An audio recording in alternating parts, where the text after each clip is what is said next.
Alright, so this will be my build video for Captain America at power level 175. If you enjoyed this video today, feel free to like and subscribe for future Marvel content. So the way I like to build my Captain America in Marvel's Avengers is with a high heroic.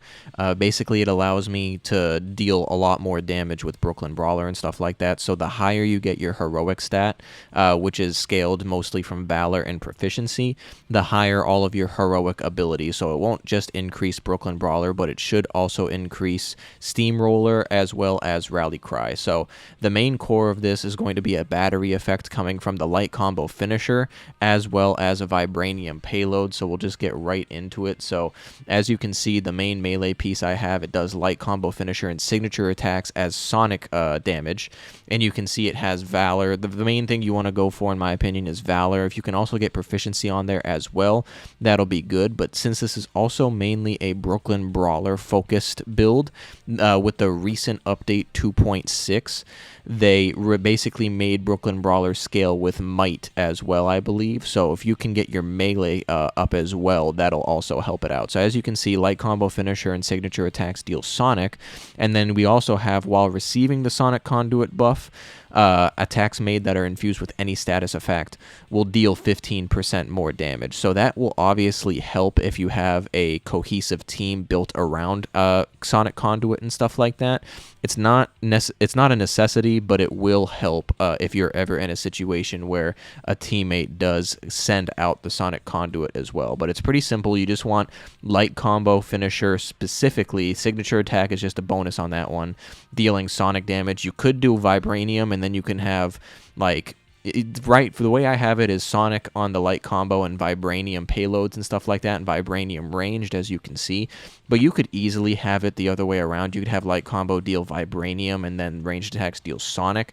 In my opinion, the way I have it set up is just more, it's easier. It's a comfier build where I don't have to worry about as much stuff. So now with the ranged piece, as you can see, it has might, valor, and resilience on it. As you can see as well, just on a side note, my resilience is 1997, so my defense is really, really high. That's obviously a good thing to have. It's not necessarily uncommon to have your defense towards this height though once you get to 175. So but if you can get some resilience on it with the triple stats, it will help. Although with that being said, if you do have a power level 165 gear, actually I should say, because 175 comes with the major artifact, if you have 165 piece of gear that's only double stats, like if this only had might and valor, the might and valor stat would be over 100, and you could have very egregiously high stats that way.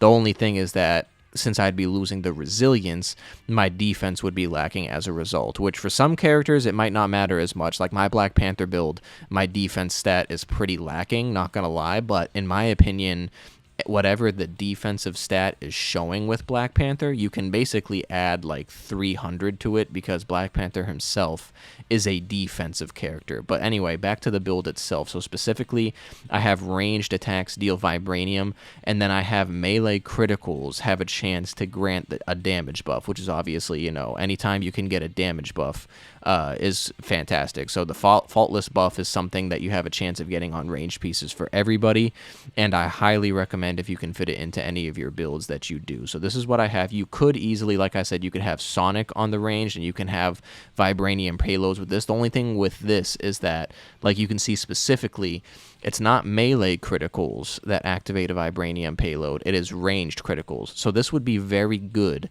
with a high precision build with Cap if you want to do a lot of damage on the shield throw. But the way I have it set up with Brooklyn Brawler, it is not as viable. So that is why I do this with melee criticals granting a damage buff. And you can actually see I have the vibranium payload right here. But I'll get to that in a little bit. So now we'll move on to the defensive piece. So now that we're on the defensive piece, and also I just realized as I started to do that, I didn't explain where I got these from. As you can see from the names, they are the Discordant Elite pieces. So you can get all of these from Discordant Sound, the Elite Raid. That's where I got all of these pieces from, including this minor artifact. This one you can get from shield substations and stuff like that. I will get to that in a bit. But all of the core pieces of gear you get from the Elite Raid itself. So with the defensive piece, the main thing for here for me is the stats. As you can see, like I was explaining before, when you have double stats, the two stats go over 100, and they can make it just absurd. Like if you had only double stats for all your pieces, it would be absurd. Without, I would say, double stats on the core 4 pieces. You don't want double stats on the minor artifacts, because triple stats on the minor artifacts are actually much better because it scales a little bit differently. So I have Valor and Resilience above 100, so that's obviously what you want. I wouldn't have mind if instead of Resilience it was Might to make it even better, but I don't mind having high defense at all. Like I said, it makes the build a little more comfier. The minus 18% damage reduction when Rally Cry is active is a very good thing as well, so that's just, you know, a bonus to me at that point. The main thing for this for me was the stats. So now with the heroic piece, so as you can see, Might, Valor, and Resilience, triple stats. And then honestly, this could be a better piece. I think you can probably find a piece like this, except it increases damage while Rally Cry is active and stuff like that. I kind of like this piece because it gives you a defense buff when you're sending the Sonic Conduit. And as you can see, it has the Sonic Conduit activation perk on it as well. So when I activate Sonic from my light combo finisher, I will send the Sonic Conduit out, which will activate the defensive buff for 55% on that middle one as well. But like I said, I think you can get a better perk on here in regards to Rally Cry. I do have this one as well, which is similar, except it actually increases my melee damage by 30% while Sonic Conduit is being sent. But the thing about this, as you can see, is that it has precision on it, unfortunately, and it'll bring my melee down by 20%. So it'll bring my Valor up a little bit, but my melee goes down so much, I don't think it's that worth it, along with the defense going down as well. So if this had melee on it, I would probably think it's more worth it, but like I've been explaining, I kind of go for a more comfier approach. So now with the minor artifacts. So now moving on to the minor artifacts, like I was saying before, the triple stat is how you want to go for the minor artifacts, because as you can see, I have triple Valor, which increases the heroic stat, and they each have 64. If this was a double stat, it would be higher than 64, but it wouldn't be anything obnoxious. Like even if it was double 80, you know, 80 plus 80 is 160. But 64, 64, 64, that's like 192. So you want the triple stats on the minor artifact always. And then obviously I wanted this perk. Not only is it good for the heroic energy regeneration for the support heroic, as you can see, for Rally Cry, but it does 13% increased damage from light combo finishers, which is where I'm getting my main battery effect from during Brooklyn Brawler and stuff like that. So you can get these from either Shield Substation Zero or the Inhuman Faction Vendor. They sell minor artifacts, different minor artifacts daily. Just make sure it's the triple stat one. But with that being said, if you want to, I don't know if the word is cheat, quote unquote, so to speak, but at least on PlayStation, you can set your time to a specific time and date for specific items if you know what date to look for. So what I mean by that is, shout out to Nate Ace for this information specifically, but if you set your PlayStation to August 26th, he originally said 27th, but I tested it out and it's actually 26th. August 26th, 2044, the year 2044, August 26th, the Shield Substation Zero faction vendor actually sells this. So that's where I got it from specifically. And I do have another one right here, but you can see it's not 165 because I prefer the Vibranium payload on the other minor artifact. So as you can see, I got this one still from... I either got this from the Elite Raid still. You can get this from the Elite Raid, no doubt. But I think it's a chance that I got it from the Corrupted Vibranium event itself, because you can get these minor artifacts from the Corrupted Vibranium event. But the main point of it, obviously, is it has Might and Proficiency. The Proficiency helps out with the Valor a little, the Heroic stat a little bit. The Might obviously increases melee, and then melee critical attacks have a chance of activating a Vibranium payload. Now, if I wanted to, obviously I would prefer to use the increased damage from light combo finishers, so I'm just using this one as an example because this is my old one. But if I wanted to, I could have a double Valor to get the heroic stat up a lot. But like I said, this is for comfortability. I think it's a lot better to have a minor artifact like this. It's more versatile and easy to use, and instead of just like trying to do big damage against the boss. Like, I would prefer this type of minor artifact in a crowd and stuff like that.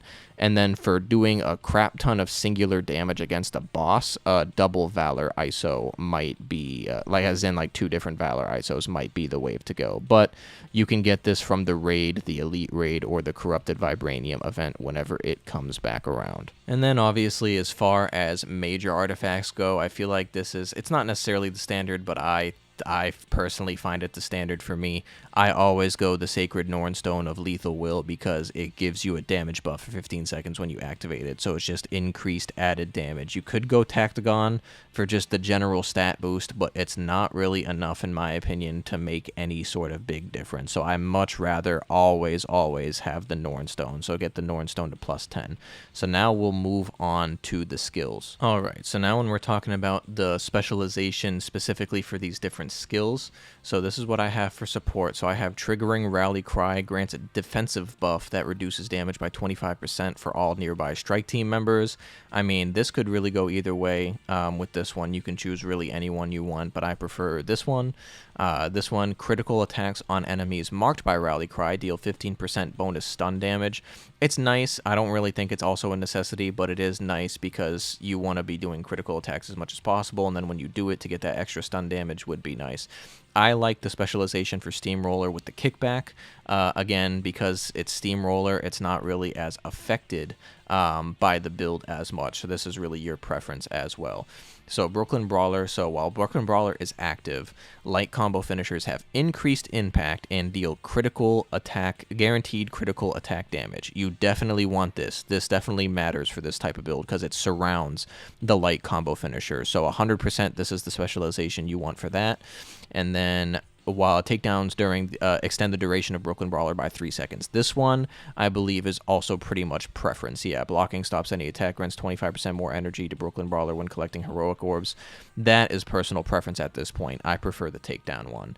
So now as far as mastery goes, really all that matters here is the combat. So increases the damage by 25% of both light and heavy combo finishers. And then increases the critical attack damage by 15% of both light and heavy combo finishers. And then this one doesn't really matter. It's just, this one is always with the orbs, right? So perform a takedown, gives you a heroic orb, increases the willpower recovered from performing a takedown, and then generates a regen pack when performing a takedown. So it's really these two that matter the most. So this one increases the critical attack damage by 15% of light and heavy, and then increase the damage by 25% of light and heavy. So those are the ones that matters. All of these really have to deal with like the defense stuff and the range stuff. Not too much big of a deal, but I'll go over what I have. So I have increases the speed and damage of all shield throws by 15%. Increases damage by 15% against each target that is hit with a ranged. 10% chance to generate a regen pack when defeating enemies with headshots. Increases the maximum amount of intrinsic shield block by 15%. Same thing, increase the maximum amount of intrinsic shield block by 15%. It reduces the amount of intrinsic shield block energy expended when blocking any attack by 25%. And then increases the duration of the captain's defense buff by 8 seconds. Buff is triggered by the commander's call. And further reduces the cost of intrinsic attacks by 15%. While the captain's defense buff is active, blocking attacks drain no intrinsic. Again, all of these, more or less, are really your preference. I don't think it's going to make that much big of a deal. The main thing right here are these two right here again. So remember that. As far as champion skills go, obviously I'm not like 375 champion level or anything like that. I actually have 15 right here. So I'm actually going to spend it. You'll see my stats go up a little bit. So you'll see my defense go up. Critical attack chance, stun, permanently heroic charge rate. And then this is heroic damage right here. So I'm going to do heroic damage, actually. I think that should affect that affects the heroic stat a very little bit. Honestly, the main advice I have for champions is I would go for as much defense first. Like, I would at least do 4 and 4 right here for defense for people. And then I would do 4 for critical damage. And then after that, honestly, if you want to wait for like the 5th slot, that's entirely up to you. You know, that's your preference. But I would at least get these 3 columns to 4 first. And then after that, it's really any man's game. And that goes with all the heroes, by the way. I think all the heroes should get these 2 defensive ones and then this critical attack damage one up. So, but that wraps it up for what I have for my power level 175 Captain America build. So comment down below how you might build your Captain America, and I will leave you with some gameplay footage of Captain America in action, and I appreciate you for watching the video. Aim unit spotted. Hit him hard and fast.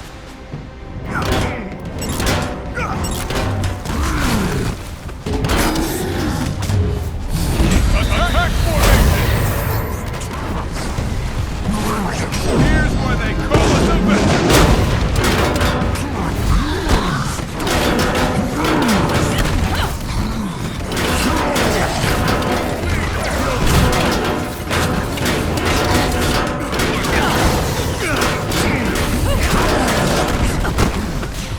Heads up! Avengers! You won't survive! The shield, the hammer. Gonna guess you've got some rockets hiding back there? Kate, AIM has control of the bridge. We can't open it again unless we get it back.